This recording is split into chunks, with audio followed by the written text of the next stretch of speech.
Alhamdulillah, alhamdulillahilladzi sadaqa wa'dah wa nasara 'abdah wa a'azza jundah wa hazamal ahzaba wahdah. Asyhadu an la ilaha illallah wahdahu la syarika lah wa asyhadu anna sayyidana Muhammadan 'abduhu wa rasuluhu la nabiyya ba'dah. Wassalatu wassalamu ala rasulillah wa ala alihi wa ashabihi wa mawalah, la hawla wa la quwwata illa billah. Rabbi shrah li sadri wa yassir li amri wahlul 'uqdatam min lisani yafqahu qawli. Allahumma ya fattahu ya alim, iftah qulubana wa qulubal hadirina wal hadirat futuhal arifin birahmatika ya arhamar rahimin. Amma ba'du, para alim, para ulama, para sesepuh bin sepuh, hadirin hadirat jamaah salat subuh rahimakumullah. Syukur alhamdulillah pada pagi hari ini kita masih diberi kemampuan dan kemauan oleh Allah Subhanahu wa taala. Tasik pinaringan rahmatipun Allah Subhanahu wa taala sehingga bisa menjalankan jamaah salat subuh dalam keadaan sehat walafiat. Mudah-mudahan salat kita, jamaah kita, ngaji kita diterima oleh Allah Subhanahu wa taala. Amin ya rabbal alamin. Hadirin hadirat rahimakumullah, mari kita niati dengan ikhlas karena Allah. Kita niat zikir, kita niat wiritan, kita niat tolabul ilmi, kita niat iktikaf. Mudah-mudahan sedikit yang kita pelajari bisa memberikan banyak manfaat bagi kita. Amin ya rabbal alamin. Hadirin hadirat rahimakumullah, mungkin kita sering mendengar bahwa hidup itu yang penting adalah barokah. Dan memang seperti itu hadirin hadirat, bahwa kehidupan kita ini yang terpenting adalah keberkahannya. Kita hidup ini tidak ada yang seterusnya, pasti sementara, dan kita bergerak terus. Mulai dulu ketika kita masih berada di alam rahim, kemudian sekarang di alam dunia, nanti kita bergerak menuju alam kubur, bergerak terus menuju ke alam akhirat. Dan itu berjalan terus hadirin, yang kadang-kadang sering kita tidak menyadarinya, bahwa antara alam-alam yang kita lewati nanti mempunyai kondisi yang berbeda. Contoh hadirin, dulu ketika di alam rahim kita ditawari uang 100.000, nggak akan mau kita.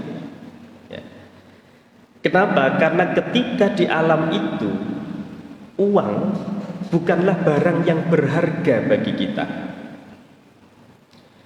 Ketika itu mungkin barang yang berharga bagi janin adalah asupan makanan dari ibunya. Ada yang mengatakan seperti darah haid, menstruasi, makanya orang yang hamil itu tidak menstruasi.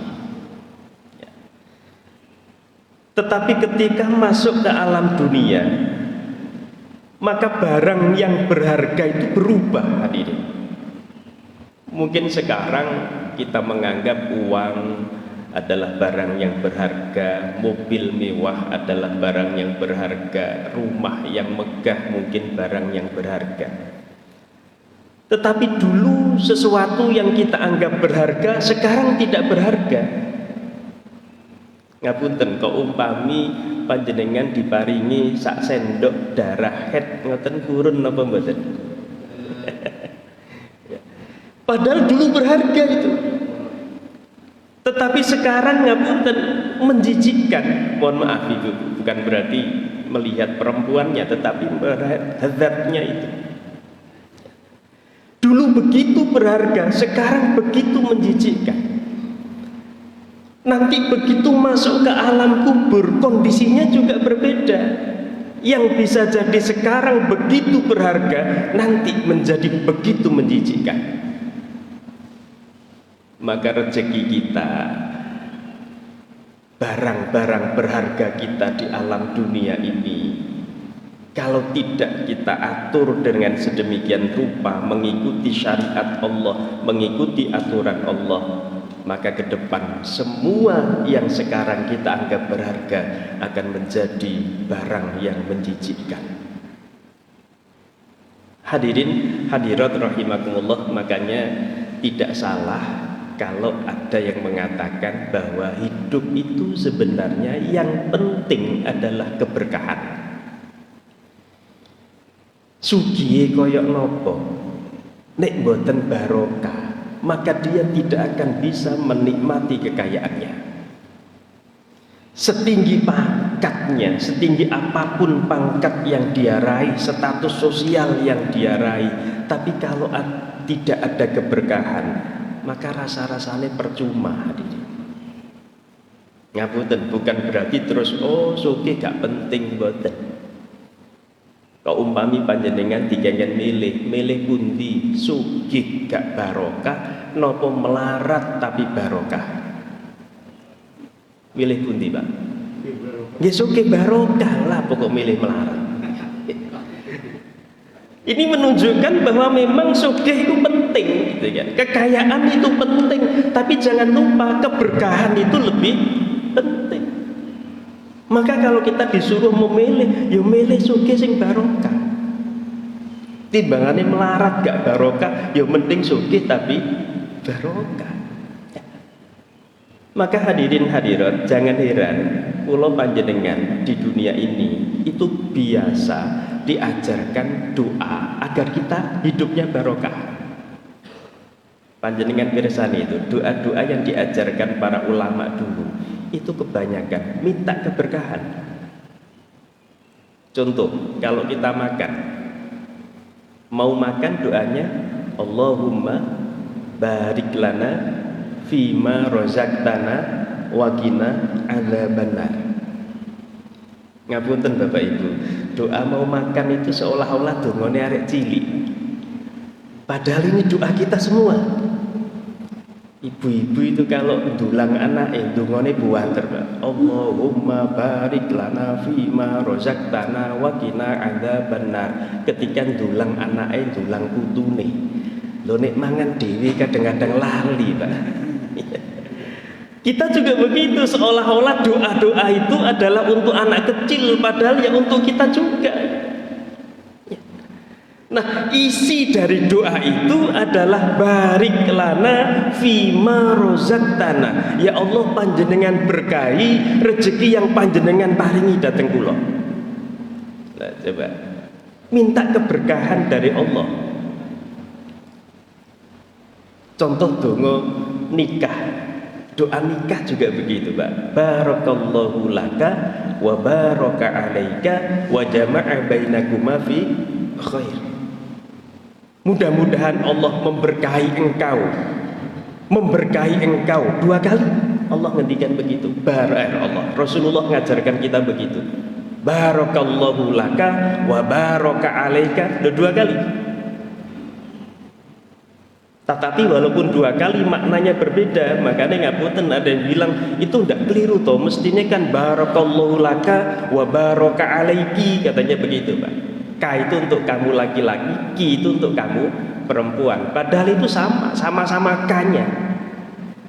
Barakallahu laka wa baraka alaika, begitu.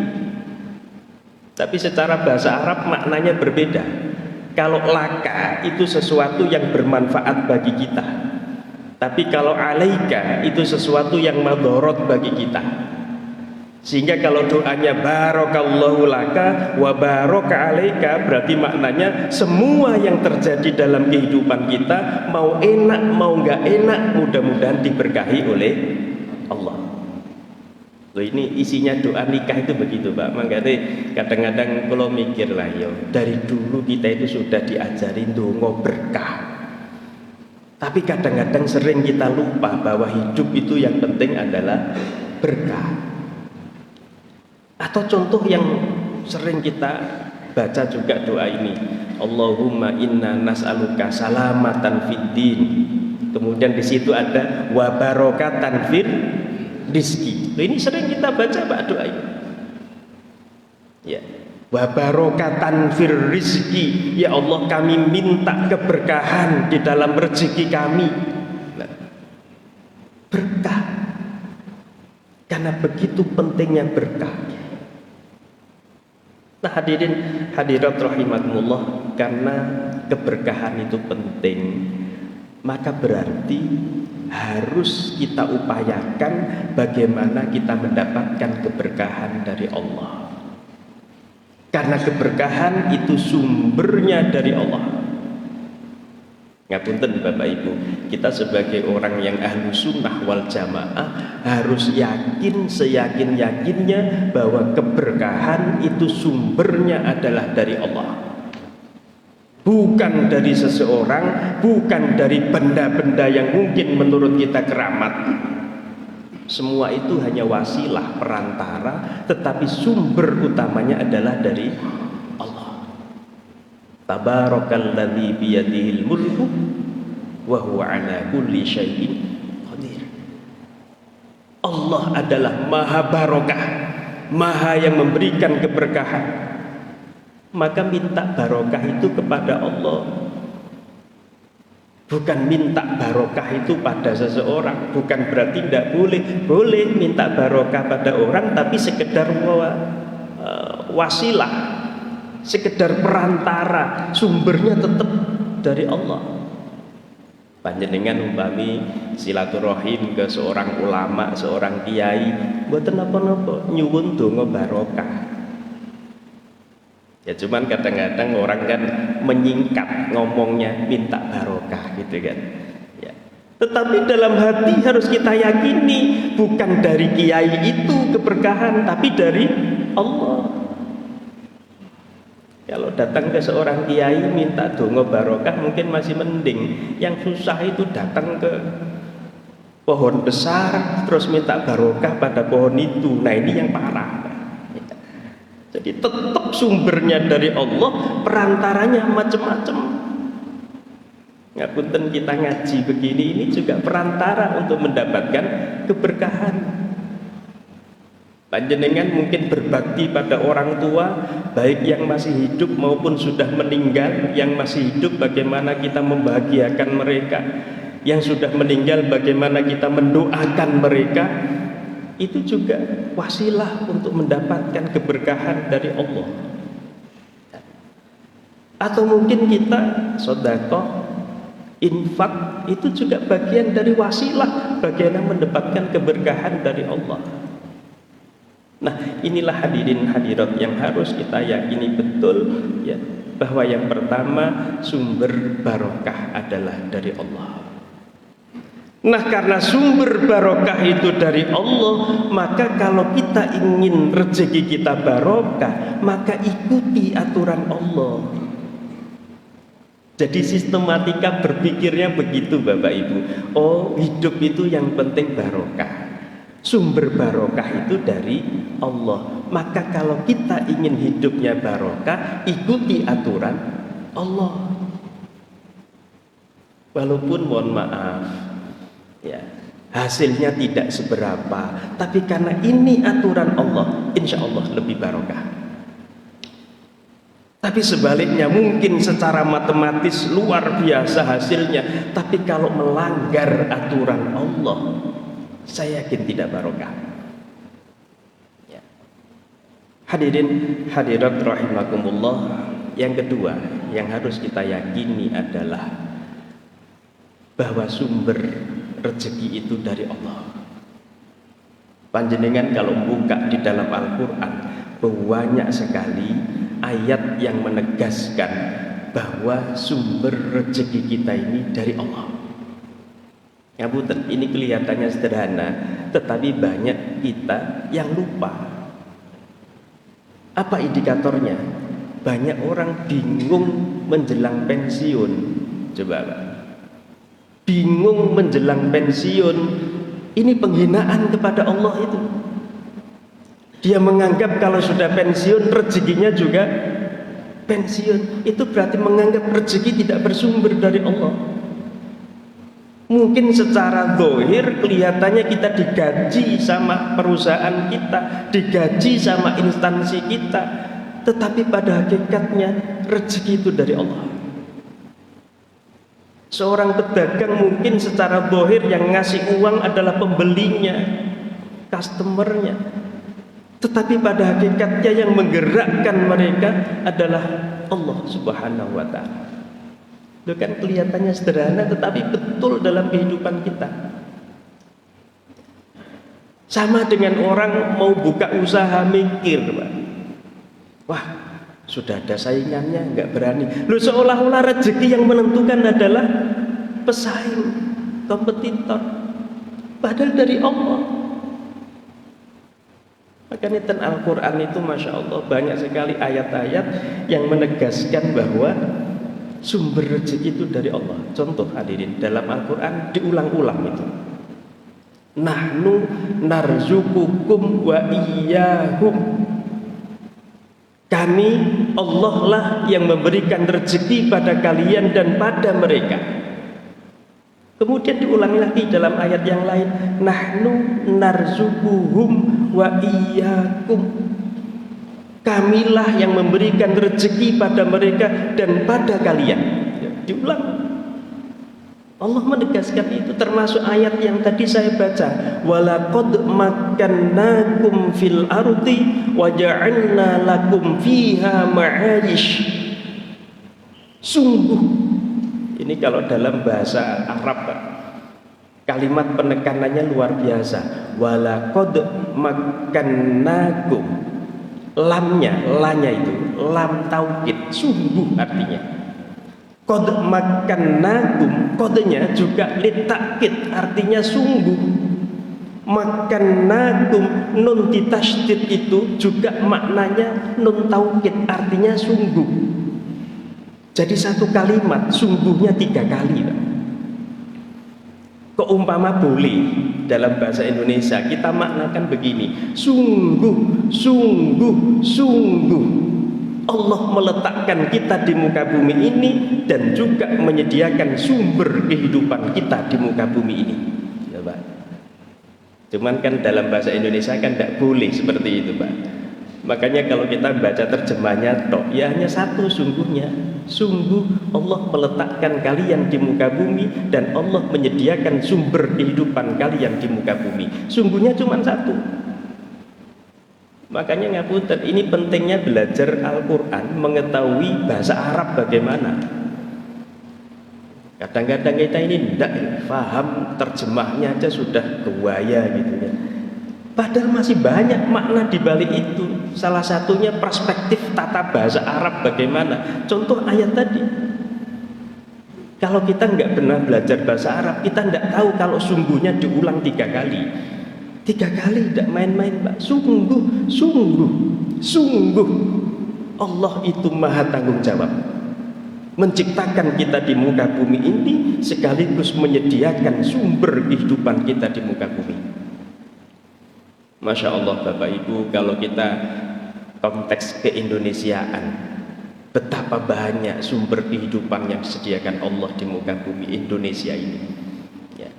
Negara kepulauan yang luar biasa, berapa ribu pulau kita itu ya.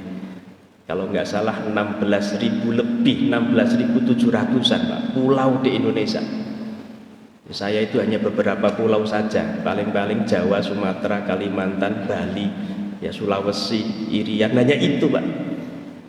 Belum sampai habis jari saya untuk menghitung pulau yang pernah saya datangi ya. Masih sekian banyak, berarti kan masih 16.000 lebih yang belum kita datangi. Belum lagi SDM kita, ini sumber modal, sumber kehidupan kita sebenarnya. Jumlah penduduk Indonesia ini kira-kira sekarang ya 275 juta lebih. 275 juta, Masya Allah ya. Ternyata selisihnya jauh ketika dulu Bang Haji nyanyi itu ya. Dulu Rhoma Irama nyanyinya berapa itu Pak? 145 juta kayaknya Pak ya. 145 juta penduduk Indonesia. Itu sekian tahun yang lalu. Sekarang sudah 275 juta. Ya. Belum lagi suku kita, Masya Allah. Ternyata Bapak Ibu, suku di Indonesia itu jumlahnya itu 1000 sekian Pak, 1300-an lebih Pak, sukunya. Betapa kita ini masih tidak ngerti apa-apa. Kita taunya paling-paling suku Jawa, Madura, Sunda, Bugis itu aja. Ternyata masih sekian ribu yang belum kita ketahui ya. Makanya saya bilang tidak gampang jadi presiden Indonesia ini. Kalau umpama saya ditawari suku menggantikan Pak Jokowi, saya nggak mampu Pak. Tidak gampang ngeramut yang segitu banyaknya ini. Belum lagi kalau ada masalah sedikit saja diprovokasi, gampang Pak, paling gampang merovokasi orang Indonesia karena perbedaan-perbedaannya luar biasa.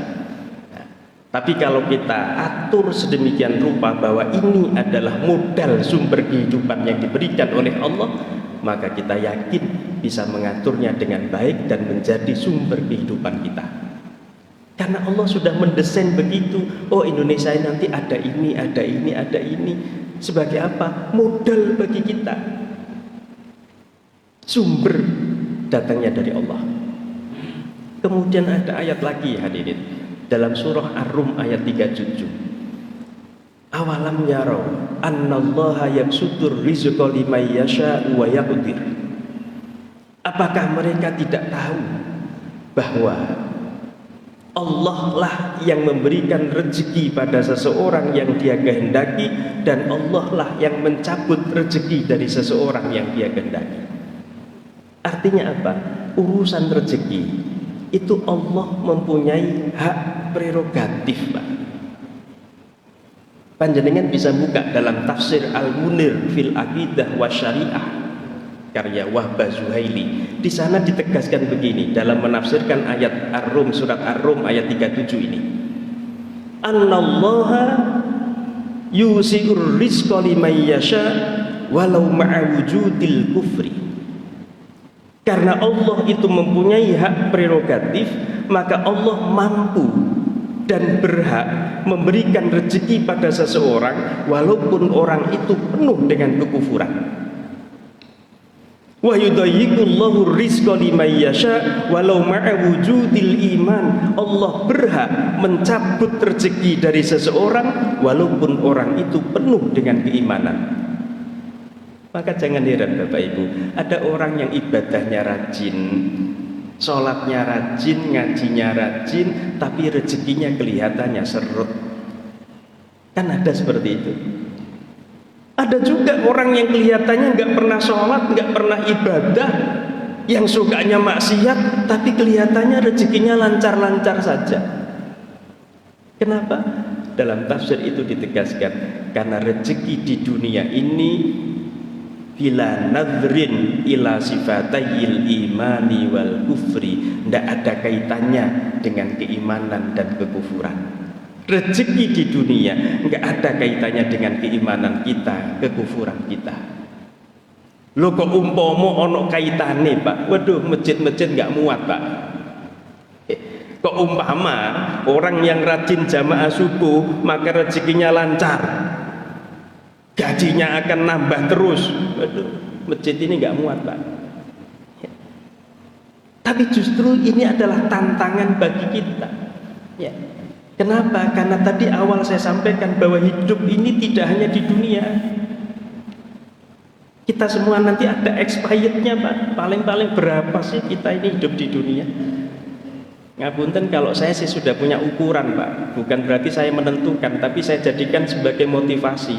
Abah saya itu meninggal usia 75, ibu saya 65. Ya tengah-tengah, probabilitasnya kan 70.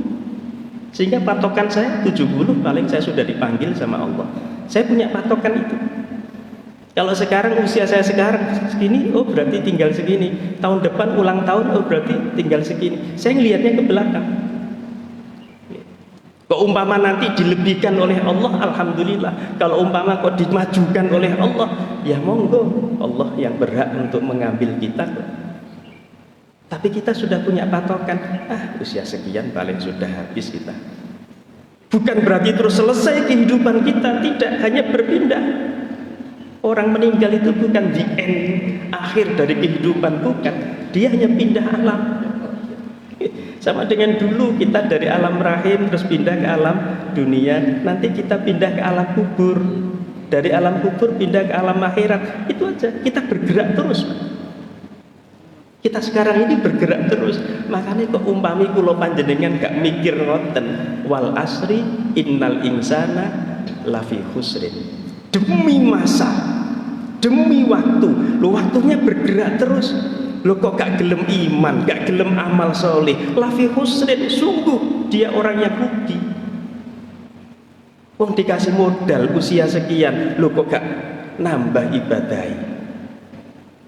Sehingga Rasulullah itu pernah ditanya, ya Rasul, ayun nasi khairun, orang yang baik itu yang bagaimana?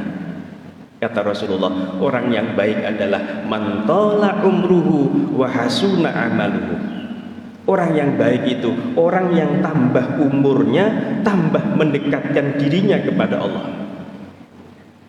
Makanya ngapunten, jangan disalahkan kalau masjid-masjid itu banyak yang sepuh-sepuh. Panjenengan hitung sekarang, banyak yang sepuh, Pak. Dan memang harus begitu. Ada yang nyindir lah, yo ngaji kok mesti tuwek-tuwek sing nom-nom nandi. Lah memang karena dia sudah tua, kata Rasulullah, man tala umruhu wa hasuna amaluhu. Kalau sudah sepuh, ya harus kita dekatkan diri kita kepada Allah.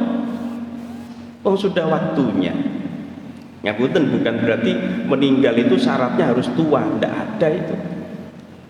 Yang meninggal muda juga banyak, tetapi secara umum kan kalau sudah usia sekian ini kan sudah mendekati.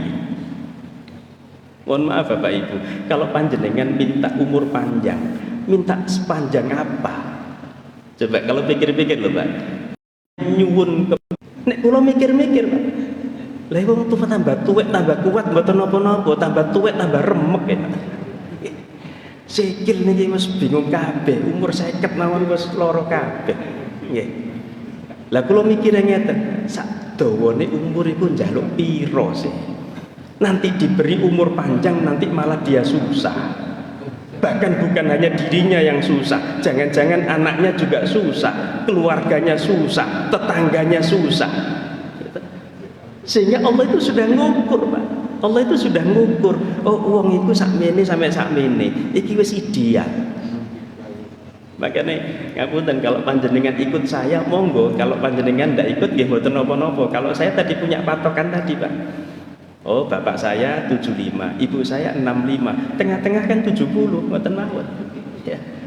Sederhana, kok umpami nanti ditambah, alhamdulillah. Kok ndak ditambah, ya ndak apa-apa, memang Allah berhak mencabut kita. Sehingga kalau kita ulang tahun, mikirnya bukan sekian tahun alhamdulillah sudah hidup, bukan hanya itu, tapi umur saya tinggal sekian, berarti tinggal sekian. Dan itu cepat Bapak Ibu, tidak lama. Kalau kita berpikir waktu kan tidak lama. Panjenengan mikir kayak kemarin Mbak, loh rasanya baru kemarin kita hari Rabu, sekarang Rabu lagi Pak. Saya yang sering mikirnya kalau Jumatan, lah iya kemarin kayak rasanya baru Jumatan, sekarang Jumatan lagi. Rasanya baru kemarin masuk pandemi tahun 2020 awal, lu sekarang sudah 2022 Pak. Rasanya baru kemarin ngelamar istrinya panjenengan, lu sekarang sudah punya anak, punya cucu. Rasanya baru kemarin panjenengan masuk tugas kerja, sekarang sudah pensiun. Cepat, nanti ke depan sudah cepat, tidak lama. Kok panjenengan masih tersisa 10 tahun, tidak lama 10 tahun itu Pak. Panjenengan kok masih tersisa 5 tahun, tidak lama itu. Makanya mari kita nyari keberkahan hidup itu. Keberkahan hidup ini harus kita cari, rezeki yang kita dapatkan ini juga harus barokah. Dan untuk itu kita ikuti aturan Allah. Apa diantaranya? Halal atau tidak, itu harus kita pertimbangkan rezeki kita. Masya Allah, ini panjang Bapak Ibu kalau kita bicara halal. Insya Allah nanti kita lanjutkan pada pertemuan yang lain nggih, terkait dengan bagaimana kita menggapai rezeki yang halal dan barokah dalam hidup kita. Mudah-mudahan manfaat barokah, mohon maaf kalau ada kurangnya, dan mudah-mudahan kita, keluarga kita, saudara-saudara kita selalu dijaga oleh Allah dan diberi keberkahan oleh Allah Subhanahu wa taala. Amin ya rabbal alamin. Al-hadiniyah al-Fatihah.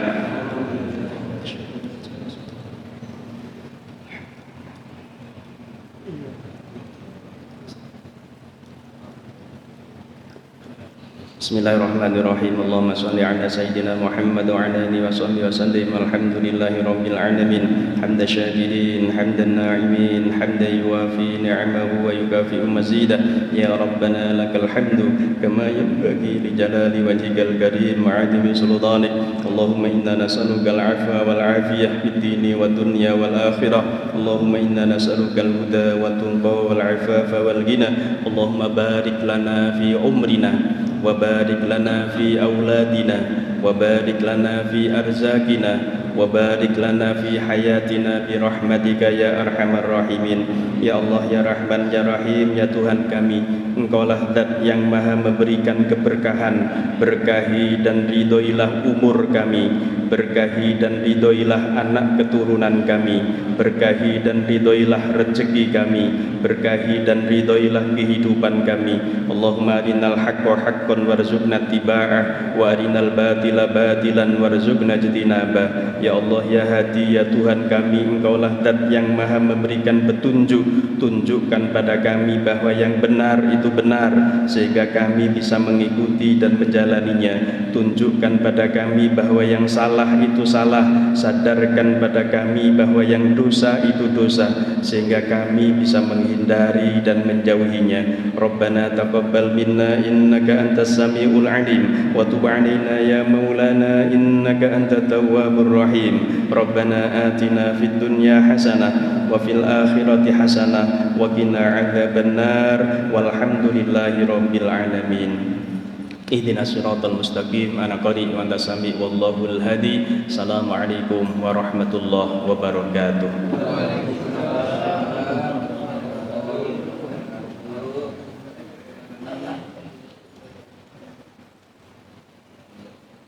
Aku bisa merasakan barokah dan tidak tahu. Oh, boleh barokah ya? Nah, kayak gini kan barokah ya? Allah.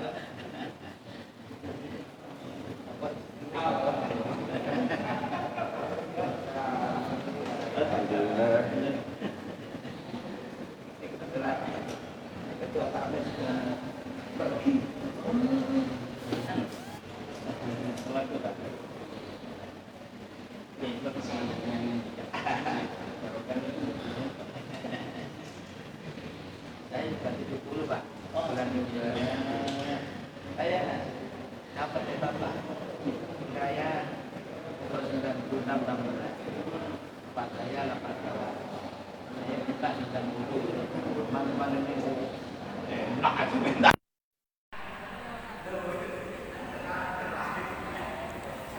Alhamdulillahirrahmanirrahim. Demikian tadi kegiatan eksekutif Rabu pagi yang pada kesempatan ini disampaikan oleh beliau Al-Ustaz Dr. Haji Muhammad Khairil Anwar MPI. Beliau adalah dosen di Fakultas Ekonomi Universitas Negeri Surabaya. Saya berjumpa dengan pengajian berikutnya. Assalamualaikum